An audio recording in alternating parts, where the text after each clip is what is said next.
Hello and welcome to Ula Tea Leaf Readings. My name is Lenore and tonight I'm going to be reading your tea leaves. This is a horoscope for Libra. If Libra is your solar, lunar, ascendant / rising sign, then this is a message for you. All right, let's get started. And so our card tonight is the Seven of Discs, which has everything to do with some kind of failure, right? Those dang sevens, when they show up, it's kind of like, all right, let's see what you have for me. But we're going to look and see, what does this have to do with the reading? The cards don't dictate everything here, right? It's just kind of a vibe. Okay, just a little indicator. Let's kind of keep this in mind. This might be an energy that is going to come up. Okay, so let's see what these tea leaves have to say. And if you have not subscribed yet, please think about doing that. You can hit that little bell. It'll let you know when the next readings are coming out. It is free to subscribe. All right. Oh, so immediately we have a deer. It looks like a deer. I was gonna say wolf, but then I'm no, it's not a dog. With the little nose right here, I'm like, okay, that's a deer. All right, here we have a deer. So we have the ears right here, the face kind of side profile, the eye right there, the little mouth right there. So we have a deer, and I imagine kind of out there in the woods, looking around, kind of charting its course. What is its next move? Okay, so the deer is one of the more sacred symbols. Now, all symbols are sacred, right? And it really does come down to, what do you have a relationship with? For me, the deer is one of the more sacred ones. So I feel like in this situation, it is really a sense of keeping your eyes out, clear vision, keeping your head about you, not letting emotions take over, being realistic about which way is the way I should go, having to do with intuition, safety. Safety is a big thing. If you think about the deer, they seem fairly skittish most of the time. Now it depends on how used to humans they really are, right? And some of them, they just don't care. I live out in a very rural area, so I see a lot of deer. Some of them walk across that road so slowly. They'll stop, they'll look at you. They don't care. And they should. They should. But they don't. So there's, a sense of comfort, and they aren't as skittish. Although I think in this context here, in this scenario, there's a sense of being in a heightened state of perception, hearing every little thing, feeling every little thing, because there's a choice that is being made. Okay, you're at a point where something is happening. You're deciding, where's my life gonna go here for this next little while? I feel that there's a general sense of kind of melancholy, not quite depression, not just feeling blue, but there's kind of a listlessness. We have a face here that looks kind of upset, at least kind of sad. And I feel like there is a place here where some introspection happening. And I feel like, I mean, let me just be real. I saw the failure card. I don't think this is about you failing. The energy I got immediately is, and it feels like a lump in my throat trying to say this, is a feeling of being failed by those who were supposed to take care of you. Which is devastating. Especially if it's when you're quite young. It's hard to trust people. It's hard to trust people in general when those you are supposed to be able to trust to take care of your basic needs have failed you in some way. Now, maybe they did feed you and clothe you and put a roof over your head and put you in school and, you know, all these things. But, you know, maybe it was a sense of emotional unavailability, some kind of neglect. You know, maybe living in a family that had a very narrow idea of right and wrong, where you are a Libra and you are, I think of Libra people as being often able to see beyond duality, because there is a balance in you. And the balance doesn't come from balancing the black and white. It is the expansive nature of the universe. The infinite colors and shapes and forms and abstracts and things, you know, we are so limited in our ability to perceive in this lower reality that we live in, this shared hallucination that we, you know, call the real world. Well, Libra people are able to perceive so much more because you have such a rich inner life and you have such a heart. And that's the thing. The heart is really where you see from. You feel things greatly. But you're good at managing your reactions. And that's where a balance comes in there.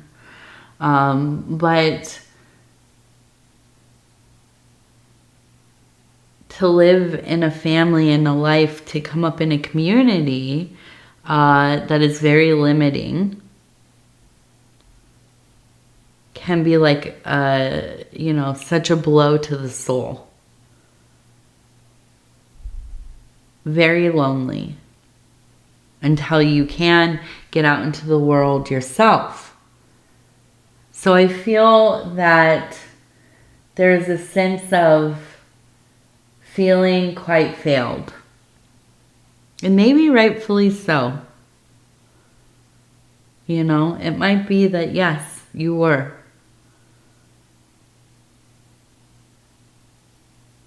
I don't know what lamenting it does for us, but, you know, as I often say, being a solar Virgo, right? I find that Libra people are so much my kin. We're very alike in a lot of ways. Although I feel, you know, Libras are way more cool as a cucumber than us Virgos. And every Libra I've had in my life has always been, a wonderful balance, you know, a little more rationality there, a little bit more of a softer warmth as far as the emotions go, right? So, you know, I do feel, in this place that, you know, there is a sense of, lament, getting into this kind of difficult emotional place. And I don't know, you know, it's part of the process, of course, but I think sometimes, and I keep seeing these faces. Now this one here, over here, we had a face, we have this face, which I really feels like you, right? Kind of lamenting or feeling in this place of reminiscing and these old things that were painful. Over here, though, I see the eyes and nose and kind of a very stern face. Now we turn this, it almost kind of looks evil or, you know, angry. Now we also have another one over here, just kind of these looks of judgment is what I keep thinking. And I feel like you can get lost in kind of the wilderness of these, you know, people looking down on you, or at least you perceived it that way, judging you, telling you what to do and how to live your life, and where you're wrong, and the things that you enjoy or silly or frivolous, or, you know, in their bad tastes, and, you know, just really kind of always this oppressive feeling. Now I feel that you've escaped this in your life, that you don't live this way any longer. You don't have these people around, or the dynamic has changed possibly, but I feel it's easy for you to slip back into these old places of thinking, of feeling what it felt like to be kind of constantly critiqued for whatever reason. Why, you know? But sometimes these places, they feel like home. And that's terrible. But I understand it. I absolutely do. I come from a home of abuse and neglect and addiction and death. And even when my life is going really well, continue to achieve things that I never, in my wildest imagination, could have dreamt. Having a child, having a wonderful husband, being able to provide for not only myself, but my family. And, you know, having 2 wonderful little kitty cats. They're not around in the readings anymore, but they're still here. You can hear them sometimes. But you still, sometimes you go to those places, you look for problems in your life. Sometimes we even create problems where there are none, because it feels like home. I challenge you. I know it's not easy, but I challenge you to step outside of this. Do something so lovely. Distract yourself. Go on a little impromptu weekend somewhere. Go see something beloved to you. Go to a place that is unattached to that childhood. Go see some music. Go see a movie. Go see a ballet. Go eat a wonderful meal. Go make yourself a wonderful meal. It doesn't have to be fancy. You know, it sounds really good as I'm saying this. My stomach's going to growl if I say it out loud, but I'm going to do it anyways. I want sugared toast, cinnamon sugar toast. I don't eat a lot of sugar anymore. But I absolutely, once in a while, just one piece of good toast will heal my soul. Absolutely. And if it has a little bit of cinnamon and even honey, right? A little bit of honey, cinnamon, or agave or something, right? Oh, my mood is elevated. Do something for yourself that's going to get you away from this thinking. Change the environment. If you're in your house, you've been, in there, the blinds are drawn, you're watching TV in your free time, or all wrapped up in the family stuff, picking up kids' toys and, trying to get ahead on the chores and whatever. I'm just trying to think of things that just feel like you're stuck in a rut there, right? Pause. Get your purse, get your wallet, get your keys, get your bus pass, whatever it is. Get outside, go do something. Go watch people, go watch the water, go for a walk, go sit in the garden. Try something besides what is happening. Sometimes we do. We just need that little reset. Now, is it going to cure the thing? No. It won't. I'm not going to lie to you. But it's a beginning. Lifting ourselves out of this cycle of thinking. Now I know. Some of you come here, you're looking for kind of basic fortunes, money, relationships, children, whatever. And I want to give that to you, but I go where spirit leads me. I know I'm not a therapist, right? I know because I'm not. I'm not a therapist. I'm not certified or licensed in anything. I'm just a silly lady in the middle of the US, sitting in her office here doing my readings because I feel pulled to do so. Sometimes these readings, we get into these difficult places. It's not all fun and rainbows and puppies and good lucks and fortunes, but as far as tangible. But see, this is the thing. These are the fortunes of our life. These are the blessings of our life. These are the big wins that we're looking for. It doesn't have to be something so overt. Most often it is just a little switch in our brain where we think, I don't know why I'm living like this.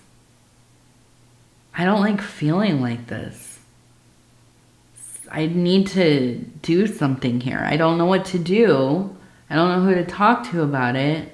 I don't even know if it's actually a problem. I feel like it might be, but I look around, other people have bigger problems than me. So what I'm going through maybe it's not that big of a deal. Well, you know what? It's all relative. And I come here and I see and feel these energies, and I can see things playing out in my head. And I can see, like a room that is darkened and feeling like you're walking the corridors, trying to figure out, what do you do with yourself? Because in the worst moments, or at least in the moments that are not as well as others, there is a sense of lacking self-confidence, of feeling betrayed by those who are supposed to love you. And maybe they did love you, and they do love you, and maybe they just weren't good at caring for other people. Maybe they themselves carry the same insecurities and failings and so on. Doesn't mean that it's okay, the way that you maybe were treated. But these are the moments when these things come up and we think, okay, I got to change something. This is an opportunity. This is the blessing to come into the consciousness of it. To hear, you're not alone. Not only do I know, and I talk about myself a lot because I want you to understand where I'm coming from, but I also have known so many people in my life. And I've seen people struggling with things, both what they've told me and what I witness, and also what I am shown.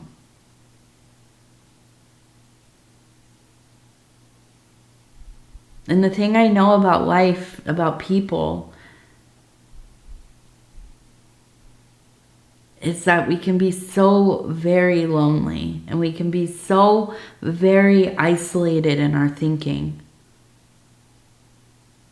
But the reality is, yeah, we all have things. You're not alone in it.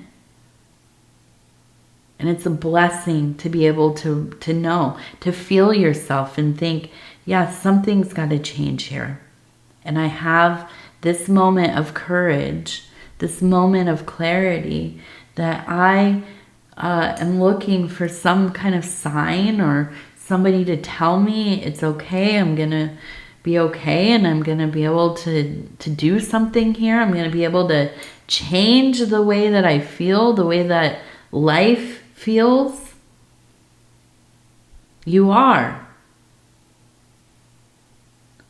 You are the architect of your universe, of your life, of your reality. Sometimes that change has to be slow and incremental. And this is the beginning of that. You're here for a reason. Excuse me. I have to clear my throat here. Now we have a person who is standing here under the moon. So we have a night side energy. My favorite. Now in tarot, the moon card is thought of illusion. Right? Also melancholy. Yeah, that kind of dread of the night. Have you ever woken up or been awake at 3 o'clock in the morning, worried about how am I going to do whatever? How am I going to change my life? How am I going to pay this bill? Did this happen? Did that happen? What do I have to do in the morning? You know, the dread. It seems so large at night. Now, this is one way of looking at it. You know, this is one way of looking at this night side energy. But to me,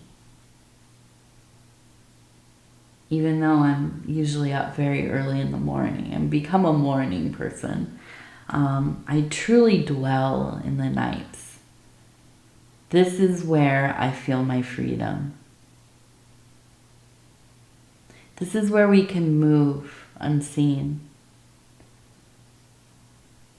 I think about as a child, right? They're alone, they're in their room, they're playing make-believe. They're they're so immersed. Just absolutely creative, creating the most interesting fairy tales and epics and, you know, whatever, these stories. And then an adult comes in and they usually, you know, not always, but usually maybe will snap out of it. Kind of maybe tone it down a little bit. They're not as immersed in the thing. So I think of the night side in this way, as being unwitnessed, having the expansive theater of your mind, of your soul, of your spirit, to be able to, kind of go into those far corners of imagination, to conjure those dreams, those things that you quietly wish for. This is a place, this is that laboratory for you to do that work. And so the night side is a blessing when you find yourself there. And I think that this is it. This is about some really core movement in your life. Freeing up some space so that you can get into that role of the magician.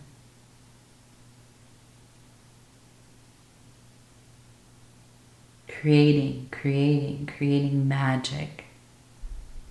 Being the magic. All right, we also have a Y name. Somebody with a Y name. We also have a duck over here. So we have somebody who is really, and this is you. The duck, how I like to think of the duck is have you ever seen them out like on a lake and there's a boat goes by and there's a big wake that comes through? The wake is the waves. Like this, yeah. And there's a duck sitting out there. And it's just, it doesn't even blink an eye. It just, the waves go beneath it. It is part of the water, basically, just bobbing around.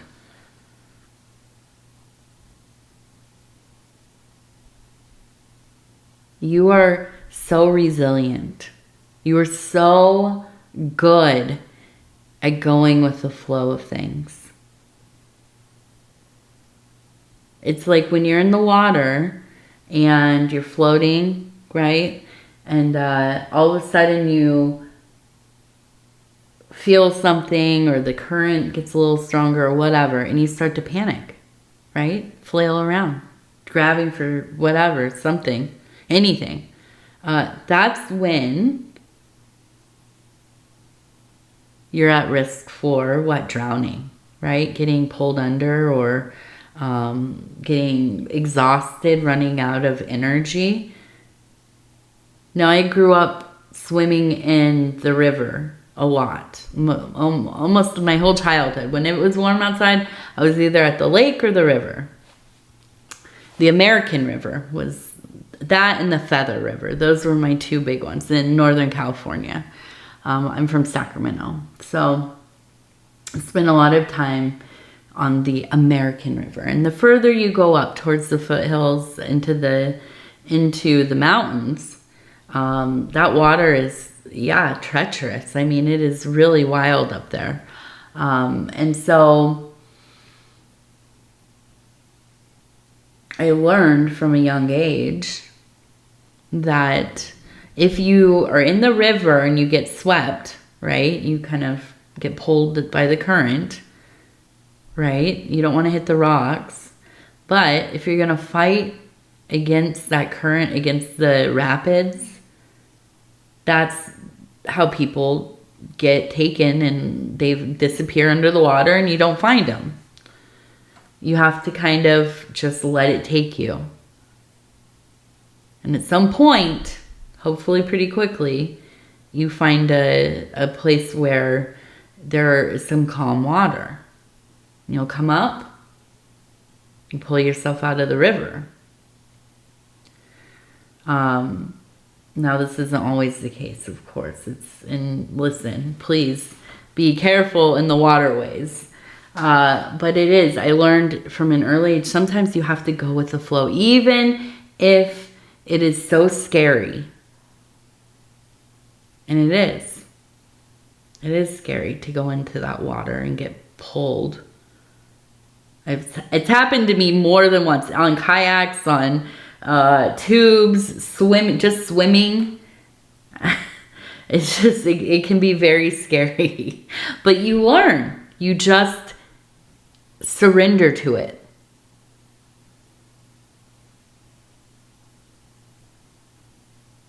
And you survive. Might be banged up, but you'll survive.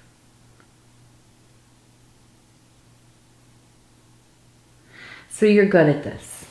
You're like that duck.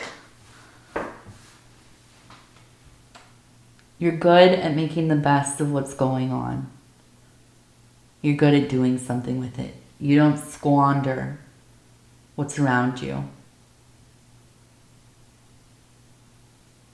But you must be mindful not to get into these places, or at least succumbing to them too much, where these old emotions pop up and they feel like you're right there in them all the way back in that ancient history. Don't live in it. Don't live in the ruins of your life. You have so much more to do. There's so much more waiting for you. All right, let's do our divine doors. Okay, and I'm going to go ahead. I'm going to flip through. I'm going to stop where it feels right. Yes. Bless this space. Your sacred space holds the soul to bear. Palo Santo or sage will clear the air. So smudging, right? Now, there are a lot of other things that you can use. Palo Santo smells really good. I don't sage as much. I actually don't burn a lot of things in my home anymore because I have a daughter that's pretty young. And I grew up in a house where people smoked inside back in the day when people still did that indoors. And I'm really cautious about, her lungs.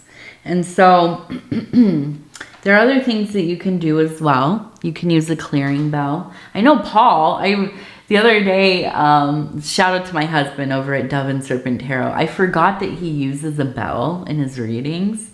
And I think the one that he uses is actually one of my altar bells that I gave him. And I heard it and I thought, what the heck is he doing is he down there clearing energies? and then, yeah, I talked to him. He said, oh yeah, I use it in my readings. So I forgot about that. So you can use things like bells. You can use bowls of water. An interesting one that I love is, I don't do it because I don't, it's not really part of my ritual practice, but using an egg in water to absorb the negative energies. You can, and this is the one I'm always telling you. If you've watched any of my other readings, this is the big one for clearing the house. Opening the windows, getting fresh air in there. I know, I always say on my readings, I'm like, I'm that annoying family member or friend that comes over to your house and I'll start opening your windows. Stagnant air is not good. Stagnant air, it's energetic. It's energies that are stuck, right? We've all been in places we walk in and we think, whoa. Now, it's not that it necessarily that it smells or anything like that, or it's dusty, although I do think of it as being kind of a dusty environment when I'm picturing it in my head. But you just walk in and you feel like, okay, there needs to be some air movement. There needs to be movement in the air in here. And so you turn on the fan, the ceiling fan, or open the windows or whatever. It's a beautiful and easy way to move the energies through your house. Get rid of the old things. Opening doors if you can.